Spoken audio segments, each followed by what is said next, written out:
But I think the ability to manage your own mind and emotions is probably one of the single most important. And maybe the second is the ability to influence others, because that's what makes you a leader. And hopefully you're doing that for a higher good, because there are all kinds of leaders, as you know.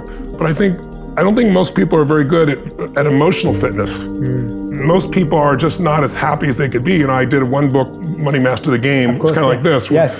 Only, and what I did in that case is I interviewed, 50 of the smartest financial people in the world. Yes. Ray Dalio, Carl Icahn, Warren Buffett.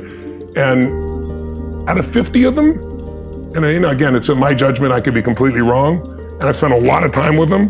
Some have become really good friends. There's probably 4 or 5 that are really happy people. You go, oh, well, money makes people unhappy. Money, it has nothing to do with money. Money makes you more of what you are. It just magnifies. If you're mean, you have more to be mean with. If you're kind, you have more to give, But I think that most people are they haven't learned to manage what's going inside. It doesn't matter how much abundance they have, they're still unhappy. We've all seen people great comedians that have killed themselves. Anthony Bourdain, beautiful man, traveled the world, killed himself, fashion designers that have done it. We've all seen all these different people, Kate Spade, and it's like, what? They had everything, except they didn't master what was going on here and here. And you know this is why you lived your life the way you have as well. So I think that skill set is the most important one. That's why even in the book, my last 2 chapters I think are the most important, because it's really about the power of the mind. Because everybody knows about placebos, right?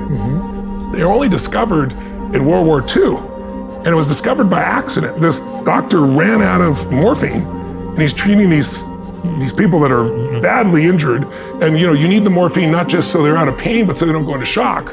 And the actual person who discovered this, who gets no credit, was the nurse, because the nurse handed him a syringe and said, we've got some more morphine. So he believed it, and he said, you'll be out of pain in just less than a minute. Wow. He injected them, and in every case, none of them went into shock. 90% of them were out of pain, and they used nothing. It was saline, right? So after World War II, he went back to Harvard, and he was the person that created what we now consider to be the double-blind studies, which are always compared to a placebo, right? And what most people don't know is the bigger the placebo intervention, the more powerful the mind believes it. So a small pill is less effective than a big pill. An injection is more powerful than a pill in terms of its effectiveness. The most powerful is a sham surgery. The Veterans Administration did a study, and they did on people doing knee surgeries, and they took 1/3 of the people and they just cut them open, anesthetized them, and sewed them back up, did nothing.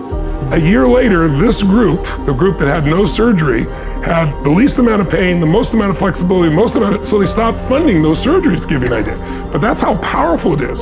And so it's even more than Harvard did a study where they took barbiturates, made these big red pills, and said, this is an amphetamine, you need to prepare your body because you're gonna speed up. They didn't give them something fake, they gave them an actual drug that slows the body down and the body sped up. So most people don't understand the power of the mind. And so what I try to do is show people, even in this book, here are the things that you can do to take control of your mind, because if you take care of your body and then you don't take care of your mind and emotions, you're gonna be miserable.